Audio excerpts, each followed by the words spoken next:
That's how. Got it. Hi, everyone. Welcome to this book discussion on Streets in Motion, the Making of Infrastructure, Property and Political Culture in 20th Century Calcutta by Ritujyoti Bandyopadhyay. He teaches history and political economy at the Indian Institute of Science, Education and Research, Mohali. He is also a permanent module fellow of the M.S. Marian R. Tagore International Center of Advanced Studies, Metamorphosis of the Political, New Delhi. His earlier and ongoing research projects explore the themes in informality, infrastructure technologies, urban history, and governmentally studies in late colonial and post colonial India. He works on the trajectories of capitalist accumulation and urbanization in 20th century Calcutta, economic informality, post colonial statecraft, and its relationship with knowledge, social policy, rent, and tenancy relations in South Asian cities, and mass political formation under popular sovereignty and neoliberalism. He connects his academic research with activism in related fields and makes use of one context to ask questions of another. He has published articles in journals such as Modern Asian Studies, Dialectical Anthropology, EPW, Seminar, and Decision, and written chapters in many edited volumes. He has also co-edited one of the first volumes on the recent pandemic and its impact on India's migrant workers. The book is titled India's Migrant Workers and the Pandemic. Currently, he is writing a book on Calcutta's 20th century protest vocabulary. His first book, Streets in Motion, has been published by the Cambridge University Press in 2022. And it is primarily this book that we will be discussing today. Ritujyoti, I welcome you to the discussion and thank you for, taking time out. Thank you. It's a great opportunity for me to explain my book before an audience. That's great, and it's probably the first time that after post publication of this book that I'm giving something out in the public. So thank you for that. Right. So you are also trained as a historian primarily, So I have to ask you to begin the discussion by talking a little bit about the sources as well as the methods that you have used, in this new book. Yeah. So I, as you already told the audience, I do historical anthropology, and political economy, and my subject matter is contemporary history. So if you look at my book, so it's about 20th century Calcutta, and by 20th century Calcutta, I mean very contemporary times, right? 1990s. So as a contemporary historian, I have been a very consistent advocate of an ethnographic approach to understand archives and the politics of archiving. I have extensively written on this as well in my previous work. The moment, I think that the moment we do so, taking an ethnographic approach to archives and archiving, the archives become not just a source, but also a subject of research. So I work at the disciplinary limits of history and anthropology, and I try to deploy one context to ask questions about the other. So I deployed this method in this book thoroughly, bringing archival research into ethnographic context. That has been a very consistent method that I have applied in this book. Right. So, could you also help us locate Kolkata or Calcutta as the main field site in your book? I mean, what are the main reasons that contributed to this choice? Yeah. So, Calcutta is a city. I am saying Calcutta because the book is about 20th century Calcutta, and in 20th century it is not Kolkata but Calcutta formally, right? So, Calcutta is the city I'm familiar with the most. It is my city in many ways. I selfed Calcutta as a migrant. I repeat, as a migrant, one who approached the city as an inside outsider, as an informed stranger. As a stranger, I interrogated the city from a distance, not as a member. I came there as a student, right? I reached Calcutta as a student in the college student. A member's account suffers from the problem of self-evidence about a city, self-evidence about a city, right? So time and again, I have been rooted and uprooted from Calcutta's urban milieu. Mine was indeed what Ashish Nandi called an ambiguous journey to the city. To a stranger, nothing about the city was self-evident or taken for granted. I think this approach helped me in many ways frame a critique of urban life, one that you find uh, in the book. So Calcutta is very important for me, the city I know, whose archives I know, and if you read about Calcutta, 20th century Calcutta, you will also realize that Calcutta possesses a very rich repertoire of political vocabulary throughout the 20th century. In fact, the word English, now it is English word called Gherao, that came from Calcutta, right? So, Calcutta possesses a very strong, rich repository of political vocabulary, which is a very central theme in this book: political vocabulary, political culture.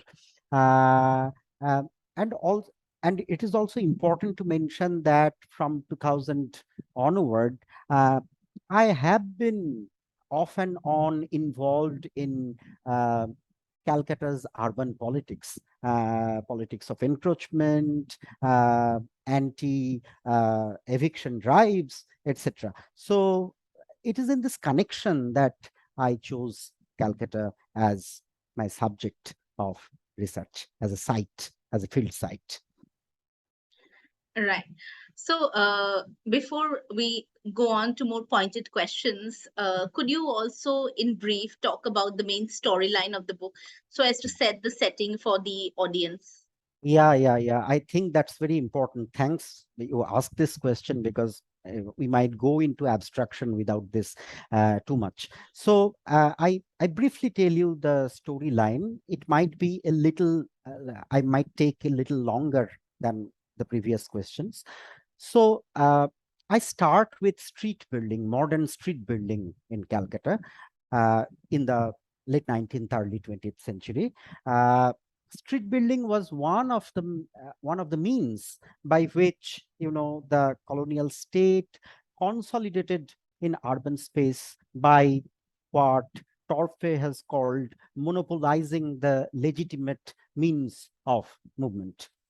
Streets in Motion opens with the birth of a professional class of mobile urban experts like E.P. Richards. You have read the book, so E.P. Richards, uh, birth of a professional class of mobile urban experts comprised of civil engineers, urban planners, and valuers, as what Foucault called agents of liaison between the three great variables of territory, communication, and speed. In the early 20th century city, uh, which was at that time preparing itself for the complex coexistence of the modern and more primordial means of human locomotion. In 1911, the colonial authorities set up an expert-managed improvement trust, uh, insulated from the fast democratizing municipal corporation, whose street schemes in the central city were deliberately run through the bastis, slums, and the streetless neighborhoods to produce a more legible and automobile-friendly urban scape. The violence of planned street and infrastructure building, often associated with a mix of commercial, public health, and counterinsurgency imperatives, valorized urban land as it became one of the prime outlets of capital in Calcutta in the interwar years. That's when my journey really starts, takes off. The Improvement Trust, which was at the helm of street building, was also able to create wealth in Calcutta by means of the development and trading of property. It did so via strategic devaluation and revaluation of asset values at certain junctures in the interwar period. The operations of the trust, improvement trust, enabled certain investors in real estate to capitalize on upward revaluation of asset values. This process unfolded in the separation of the urban poor from their sites of production and social reproduction as congested neighborhoods and bastis in the inner city made way for viable neighborhoods as land in the market. So, these spaces enter the whirlwind of real estate market. That's why streets in motion. This led to speculation in empty land and gentrification along the axis of class, religious communities, and ethnicity. Simultaneously, dwelling spaces were converted into commercial spaces. I extensively use various documents like street directories between 1911 and 1947 to document this process. During the interwar years, Calcutta also bled into the rural and semi-urban frontiers as the Improvement Trust acquired land and built infrastructures for suburban expansion of Calcutta. Yet the vision of class-based graded dispersal of population from the inner city towards the newly created suburbs failed, and land speculation reached these places before the inner city displaced populations could be resettled there, which created a flux in the city, right? An incredible tension among social classes, religious communities in the city.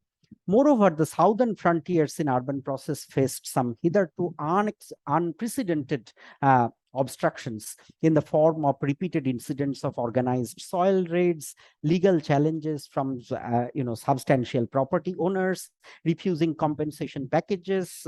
You might have noticed one case from the then Rasa Road in South Calcutta reached the Privy Council, for instance.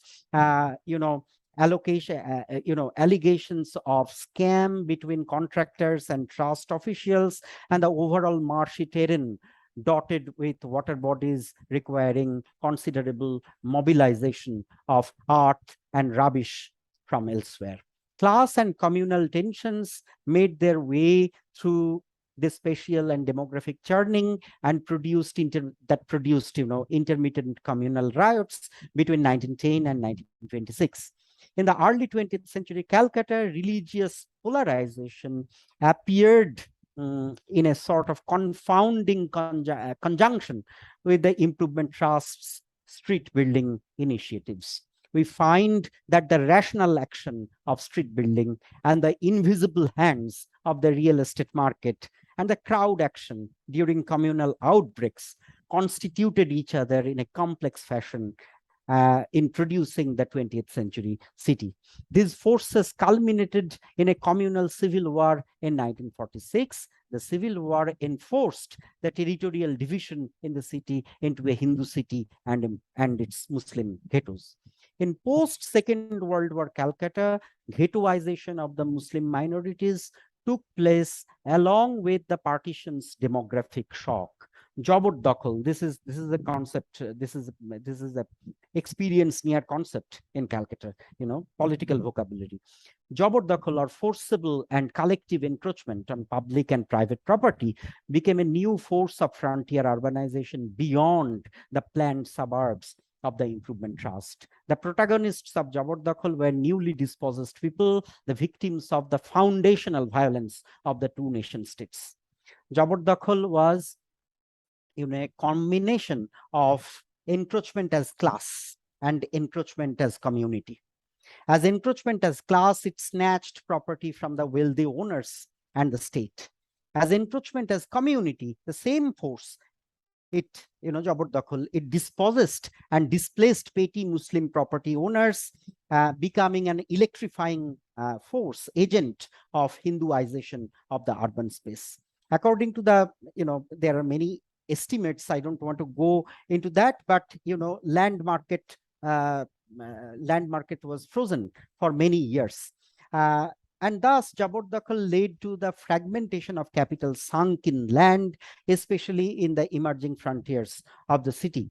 As a result, the connection between urbanization and capital accumulation, made so famous by Harvey, before that, Henry Lefebvre, that connection between urbanization and accumulation that we found also in Calcutta in the interwar era collapsed for many years in the post-colonial metropolis in connection with a fledgling competitive electoral politics. The refugee crisis and the politicization of encroachment led to a complex transformation of property in the mid-20th century city. On the one hand, Jabardakal led to a large-scale decommodification of private and public properties on which refugee settlements developed. On the other hand, refugees and migrants transformed erstwhile wastelands into usable and hence exchangeable petty properties by encroaching on them. These two circuits of property coexisted for decades in the new frontiers of the city. And refugees were not just not the only constituency who built this late 20th century city. I have extensively talked about non-refugee migrants from various West Bengal districts to Calcutta and how they produced city. And in this connection, I talked about streets, footpath hawkers of Calcutta, which is chapter 5 of the book. So that's how the book progressed pretty much throughout. Yeah. And thank you for the detailed answer and laying out that setting. So, do you think that the book is a study of motion? And what would motion mean in the sociological sense? Yeah, that's a great question. I think thanks for clarifying and ask for this clarification, because I need to clarify this more, I think. So at the outset, let me say that this is not a book that studies the production of space, production, quote unquote, production of space in isolation in a non-Western context. In my book, the central focus is on the unity of production and circulation of space, calling into question the strict analytical distinction between production and circulation. This unity is expressed as motion, and I explain how. Here I take an important clue from Marx's production circulation schema in Capital, 3 volumes. Okay, so as a deductive logician and a model builder in Capital, Marx brings with production in, Marx, brings with him production. He begins with production in Capital Volume 1. Here, production is given primacy, in other words.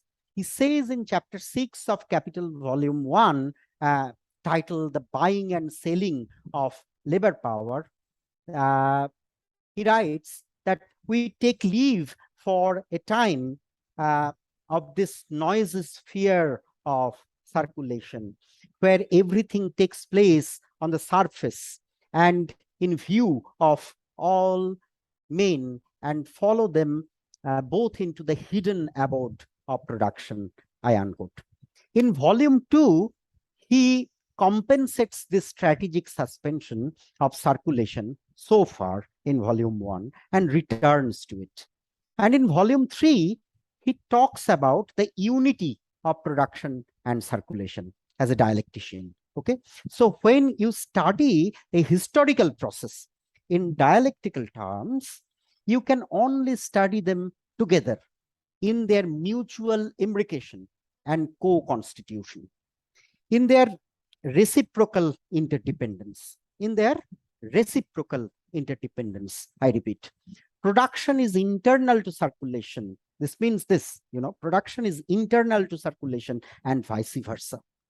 Marx studies production and circulation in order to pronounce the law of the motion of capital throughout Capital 3 volumes.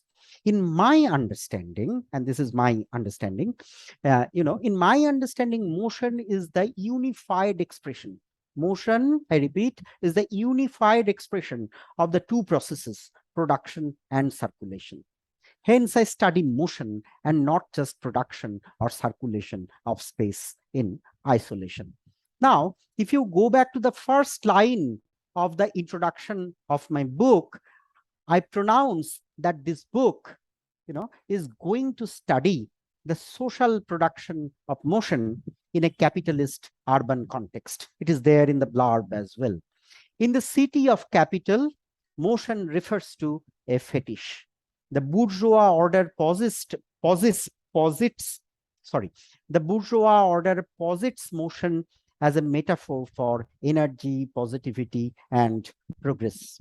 A norm in capital's hagiography, and obstruction as delinquency.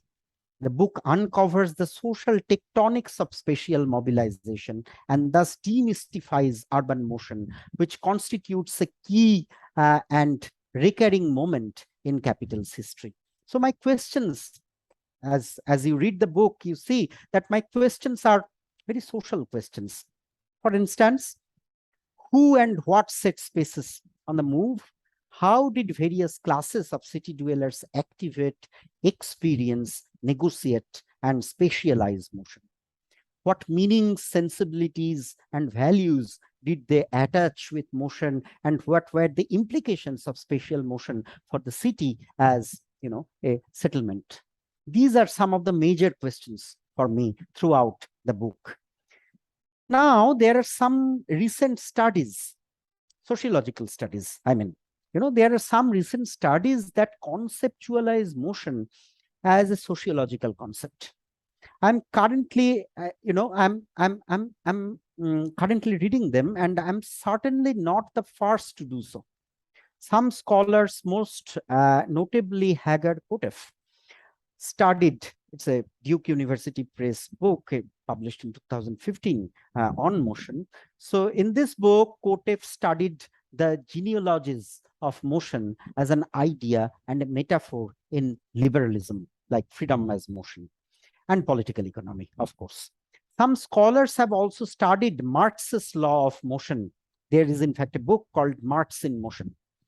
So some scholars studied Marx's law of motion of capital as carrying the strains of pre-Newtonian dialectical traditions from Epicurus to Kepler. Marx's PhD thesis was on Epicurean motion.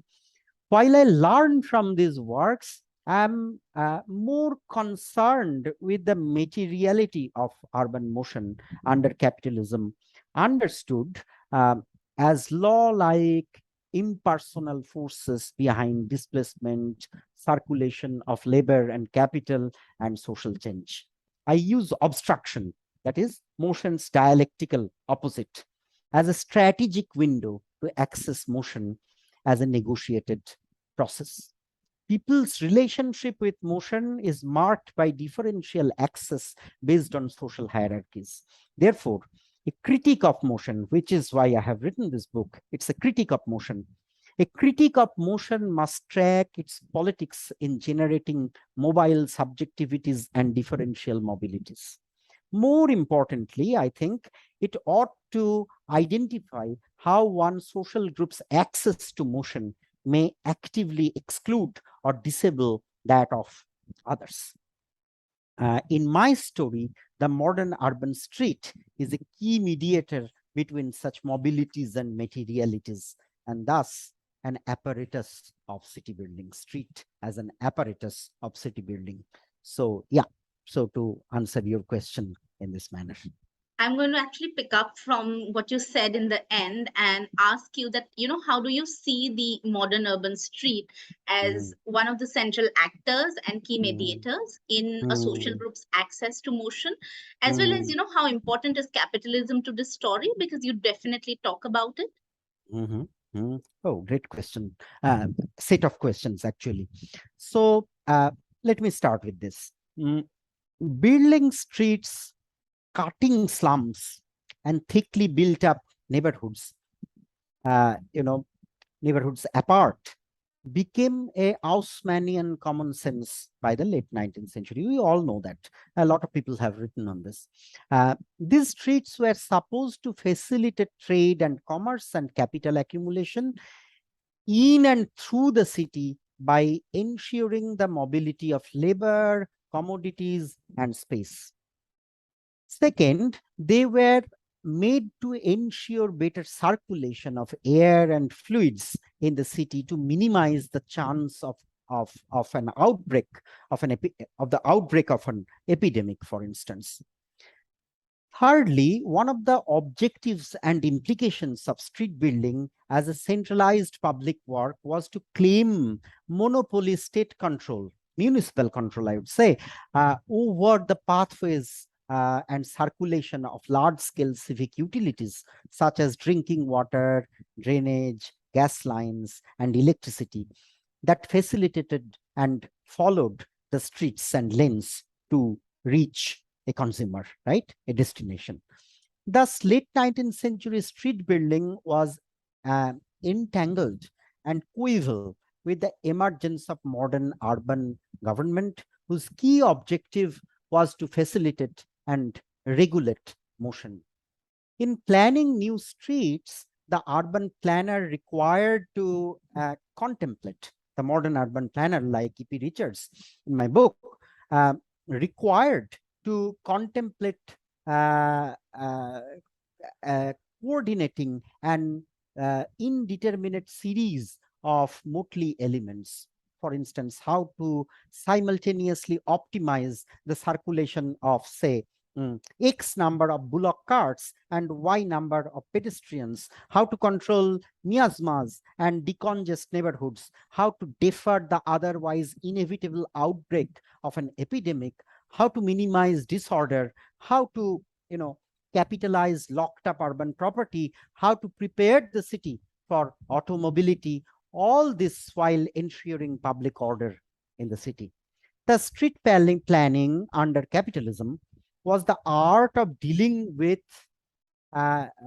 innumerable, intersecting, open-ended series of uncertain but probable elements and events, all of which had to be governed within a multivalent and transformable framework, to quote Foucault. In other words, the planner engineer had to invent order out of what was identified as chaos. The goal was to attain maximum urban efficiency to ensure a smoother climate for capital accumulation. In this planning schema, the street was a subject of intervention in and of itself in governing a city. Now, in a city vertically divided according to class, gender, caste, religion, and race, streets as a public good did not offer the same kind of opportunity to everyone. Streets churned up property and displaced populations. They also produced new geographies of privileged access. They, for instance, disconnected properties and neighborhoods in order to connect certain other spaces with it. They privileged, for instance, pneumatic tires over wooden wheels and so on. Streets produced both proximity and distance. They swallowed lanes, but the lanes, reappeared elsewhere. How, you must have noticed that I started my book with a quote by Engels, where he says the same thing in the context of industrializing England. He says that these lanes are merely shifted elsewhere. The same economic necessity that produced them in the first place produced them in the next place as well. So, this is how I think I would answer your question. Thank you. Right. So again, to come back to Kolkata, what would be some of the major factors that have contributed to making the modern street in your field site? I think I have already indirectly answered the question in an in an indirect way. To answer your question more directly, let me mention the three pivotal functions of the avenue style street. The first function I would say, is that trade function. The second function can be called the public health function. And the third one can be called security slash counterinsurgency function. Let me elaborate the third one. First two are quite self-evident. Let me elaborate the third one, that is the security counterinsurgency function. I think that explains a lot why, colonial authority by the time of early 20th century began to think of avenue-style streets in Calcutta. It's not just for automobility, but also for, to control an urban space that was embracing extremist nationalist politics, also revolutionary politics. So throughout its colonial history, Calcutta was particularly a riot-prone city. By the first decade of the 20th century, the colonial state began to decisively address the riot question, and augmented authoritative change in the city's built form. This was necessary because in these early 20th century riots, the spatial layout of the city enabled particular kinds of evasive crowd action. We find that during a riot, shop looting would start around the dusk. The rioters would in fact put out street lamps to enforce darkness. Moreover, they had better knowledge of the buildings, spaces between them, neighborhoods, and alleyways than the cops, the police. Using this know-how, the crowd assembled in main streets would disperse to quote a colonial document at every point on the arrival of the police and flee into lanes and gullies. And owing to the darkness of the night, no arrests could be made. Those throwing stones from the house also escaping from back exits. You will find such representations in frustration of colonial officials in colonial documents. Such frustrations were frequently expressed by officers being interrogated after a riot. Evidently, during riots, the city appeared spatially illegible, sometimes even to the native policemen who had worked for years in nearby police stations. So, in a way, the early 20th century riots exposed the beleaguered state of colonial authority enforcing order in the urban landscape.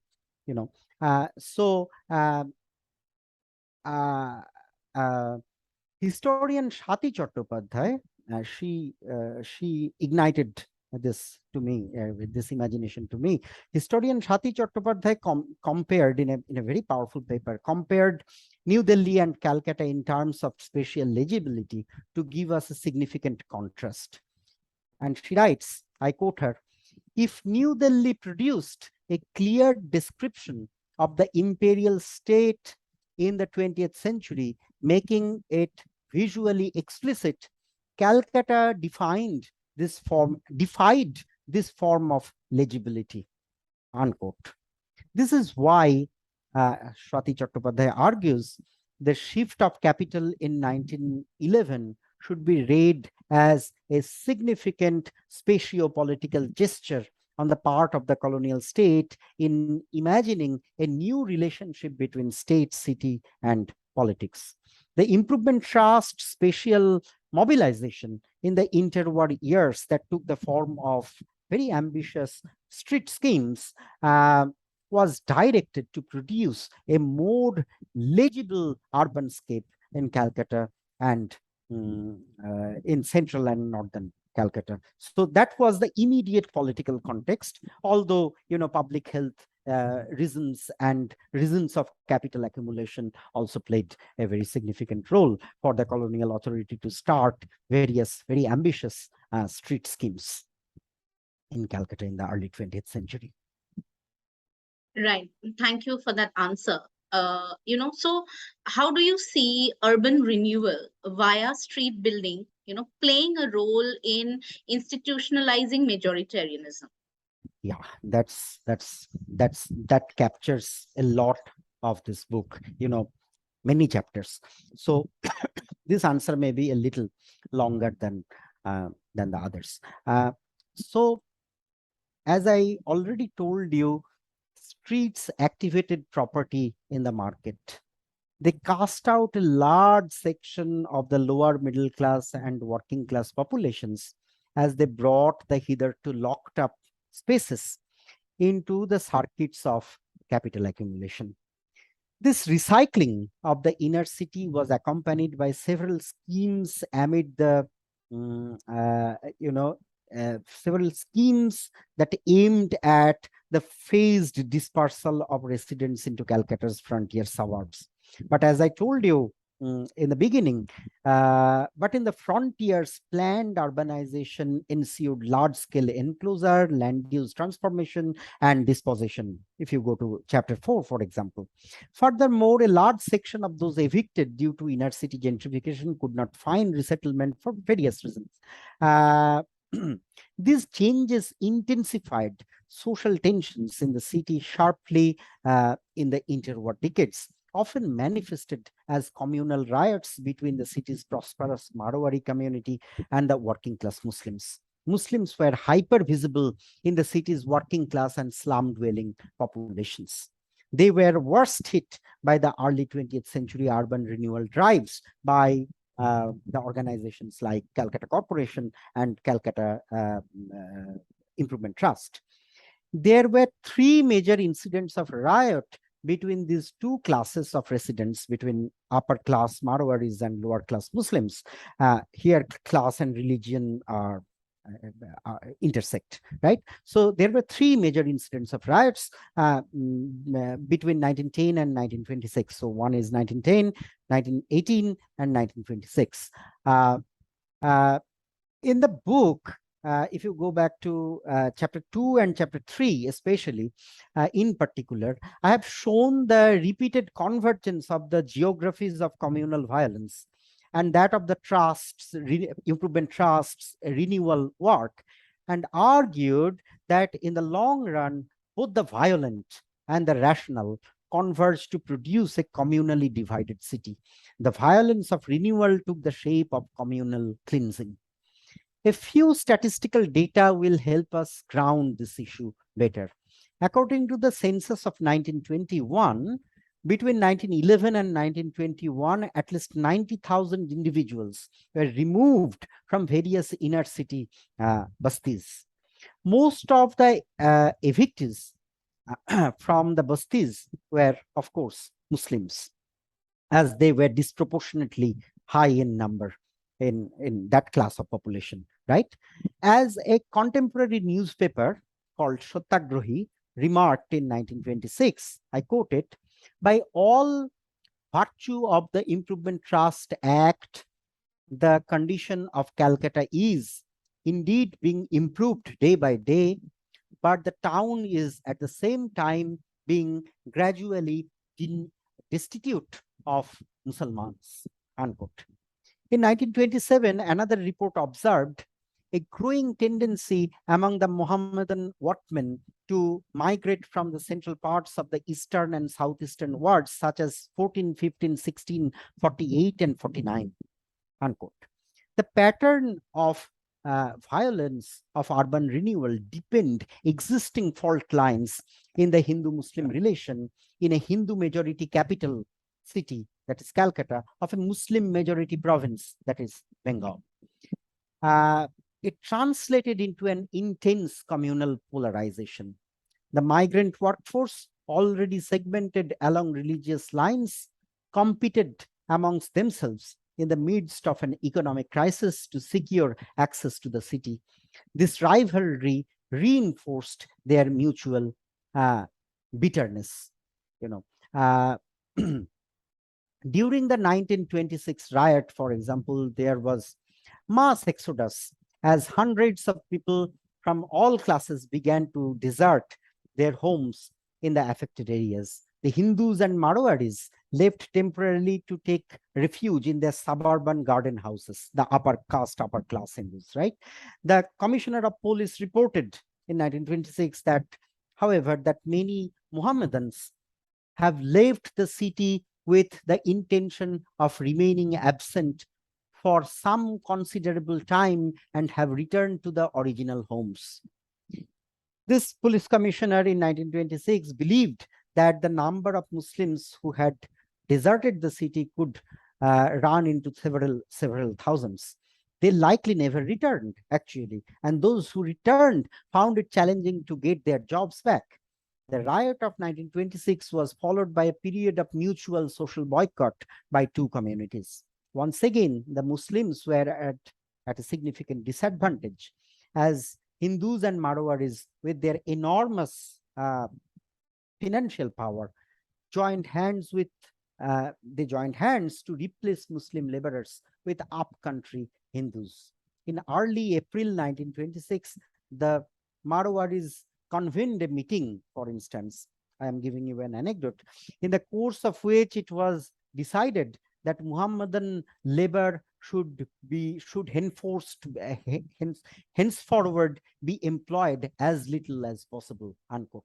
However, this restriction could never assume a general form, as the wage for a Muslim worker in Barabazar, when sourced locally, was considerably less than that of an upcountry man.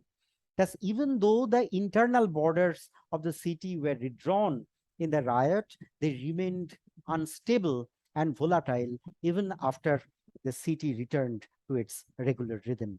The trust's improvement activities had very clearly introduced new strains of tension within the already fragile social fabric of the city, and it gave way in places, with increasing frequency and tragic consequences, especially for the city's poor. Thus, you can see that the forces of urban renewal and communal polarizations have often constituted each other. This is one of the major theses I explained in this book. In demonstrating the deep links between city planning and violent crowd action, I have tried in this book to draw attention to the structural relationship that exists between the violent and the rational in the production of the urban. But until the communal civil war in Calcutta in 1946-47, the direct action day violence, and the sudden influx of Hindu refugees from East Pakistan, Calcutta continued to have mixed neighborhoods. Very important. Despite bitter rivalry, the city's Hindus and Muslims, inhabited shared spaces even in areas populated chiefly by the members of one community. In such localities, there were scattered pockets where people of the other community resided, creating a complex intercommunal sharing of neighborhoods, infrastructures, and resources. Ghettos did not manifest to the extent they do today, right? However, the city's character began to transform slowly in the interwar decades due to the twin effects of urban renewal and communal mobilization, culminating in an utter territorial defeat of the Muslims in the mid-20th century. One of the outcomes of this was ghetto formation in the city's margins. Muslims were pushed to certain exclusive pockets in the southern and southwestern pockets of the city, where their overall invisibility was in the city was compensated by the locally concentrated hypervisibility.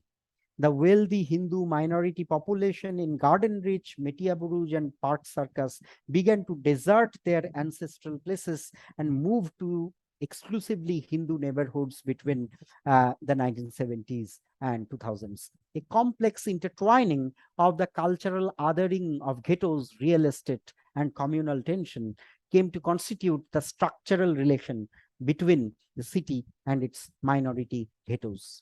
The left front government that ruled in West Bengal for considerable number of years, almost 3.5 decades, the left front government successfully checked the outbreak of communal riots for over 3 decades, and you have to give them this credit. However, it did very little to address the latent communalism latent communalism that continued to inform the city's Bhadralok class. It may be argued that the period of left rule enabled latent majoritarianism by subsuming communal and caste contradictions into class issues. Nor could the left front government make the Muslims of the city feel secure about their futures. The specter of riots continued to loom large among the city's Muslims. Thus, for the Muslims of Calcutta, the experience of independence coincided with a durable territorial and social marginalization. So from a territorial minority, they started becoming structural minority, unable to take on the Hindus in the territorial conflicts like before. In 1926, 1918, they did it. They had a strike power. They could hit back. Minority ghettos attained a durable shape after independence. Simultaneously, majoritarian violence assumed a latent form. I repeat, assumed a latent form, always present in the urban common sense, in which the minority ghetto stood out as simultaneously an obstruction to the capitalist mobilization of space and as a threat to the nation's security.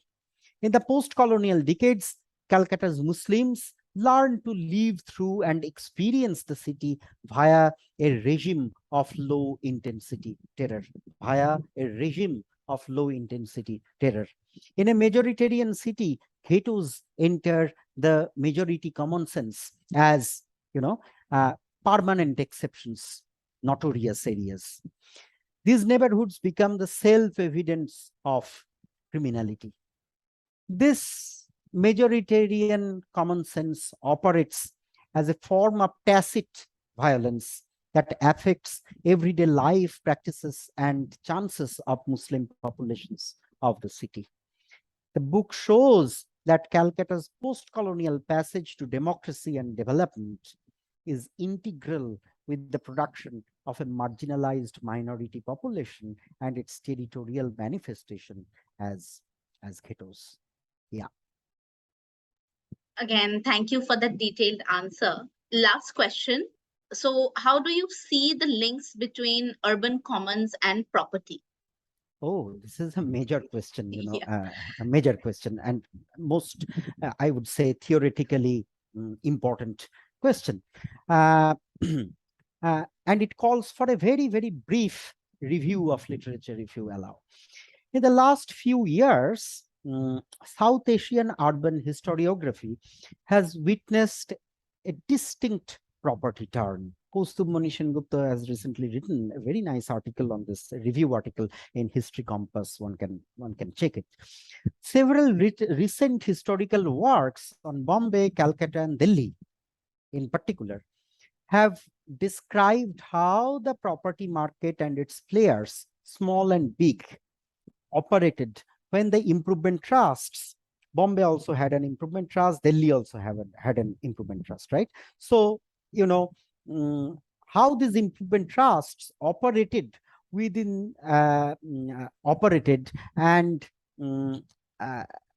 they began to open up considerable lands for exchange. One of the significant aspects of this new urban property historiography, in my view, has been a shift of the focus from planning, Partha Datta kind of pioneering works, from planning to private investment in property as the primary locus of urban development. I'm talking about the works of people like Anish Vanayak in the context of Delhi. It's a brilliant book. Keeping this new historiographical trend in mind, I focus on an rather understudied aspect in the theme of urbanism and urban property. Nobody I'm talking about have consciously done this. Let me explain what it is. Historians have largely restricted themselves to the pursuit of private property, land acquisition, the conflict between private property and the overwhelming public purpose, and the issues, marquee issues of compensation. Through this, they have woven city-specific narratives about colonial institutions, social practices, and the life of property in political mobilizations, such as communal riots. As they follow private property archives, their research tends to get restricted to the world of the rate-paying and almost exclusively male property class, who were also the enfranchised population, because colonial democracy was a propertied democracy, right? Democracy for the propertied class. So by following them, you only followed the enfranchised population of these cities. Studying colonial cities through private property, rent, and enfranchisement, of course, as you can understand, has its own core concerns, but also leaves out certain matters of eminent significance. These studies have not paid attention to the urban commons and consequently the relationship between private property, public space or property, and the urban commons.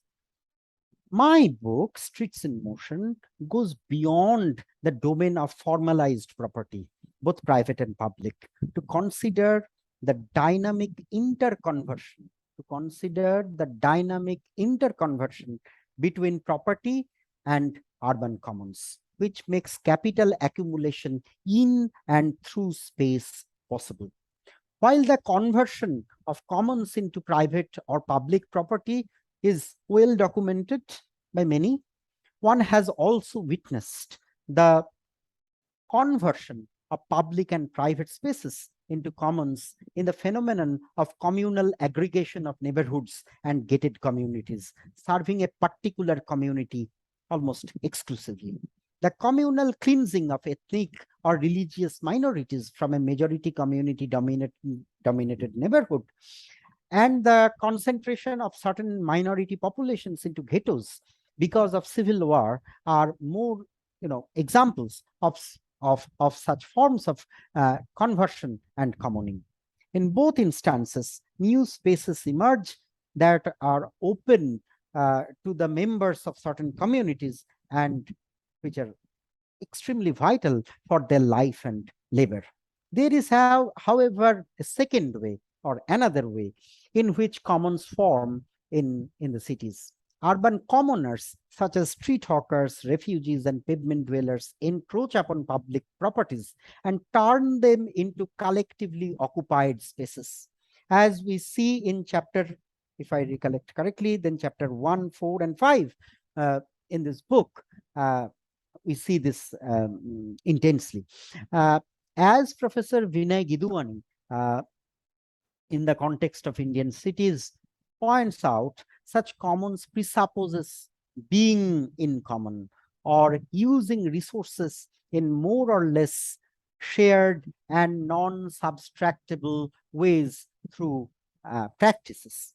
There are two crucial dimensions to the commons that the urban commoners create. First, the commons are the source of livelihood and or dwelling for them. And second, they use the commons through variable local arrangements that are more or less equalitarian, incorporative, and fair in order to dwell and meet livelihood necessities. These commoners direct a portion of labor's use value to the growth and upkeep of the common resource. The bourgeois law of property sees these commons as unlawful possession or privatization and encroachment of property by commoners, and the dispossessed and criminalized such practices. They also do this. If you read any newspaper article on street hawkers, published in bourgeois newspapers like Times of India, these are criminalized. These practices are largely criminalized. In Calcutta, for instance, it is widely believed by certain sections of the middle class that the hawkers encroached upon public spaces and unlawfully privatized them. I revisit this hegemonic common sense about the hawkers' privatization of public space in the last chapter, chapter 5, and show how the hawkers developed an ethic of commoning while justifying their encroachment of footpaths or sidewalks for livelihood. Such commons, however, develop as pockets in the shadow of property regime as subservient entities and often lose their separate identity as commons. The state may reclaim them, for instance, as property, or some commoners may indeed privatize them as exclusively belonging to them. In Calcutta, the refugees did transform commonly and collectively encroached upon spaces into well-demarcated private properties by mobilizing the Lockean notion of self-improvement and individual labor. Private and public properties link with urban commons is central and recurring theme of this book. Most studies on urban property ignored this connection as a significant component in the production of urban space and thus succumb to the statist view as opposed to the commoner's view of urban property. In this book, I argue that the metamorphosis of property, right, from private to public and vice versa, and from property to commons and vice versa, are important in conceptualizing the triadic relation of property, territory, and accumulation in an urban context. This is there in chapter 1, 2, and 4, I believe.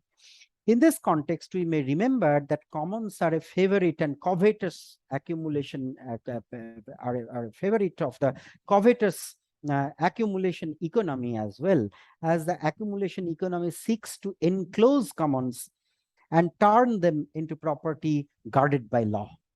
Urban capital then is frequently formed and transformed out of a public-private partnership, and that frequently uses the logic and idiom of commons, but gentrifies public space and secures it exclusively for its propertied citizens. A good example of this would be the gated communities in CR Park, for example, in Delhi. Gated communities where public streets are often turned into commons meant exclusively for the members of Residents Welfare Association. By 10 p.m., you cannot enter parts of Delhi, for instance. Those spaces become exclusive spaces for certain communities, right? So, yeah. So I would say this is how this interconversion of space happens, and that's why the idea of motion is so very significant, and hence is the title of the book, Streets in Motion. Thank you so much for speaking to Doing Sociology about your new book. And it was an absolute pleasure both reading and listening to you.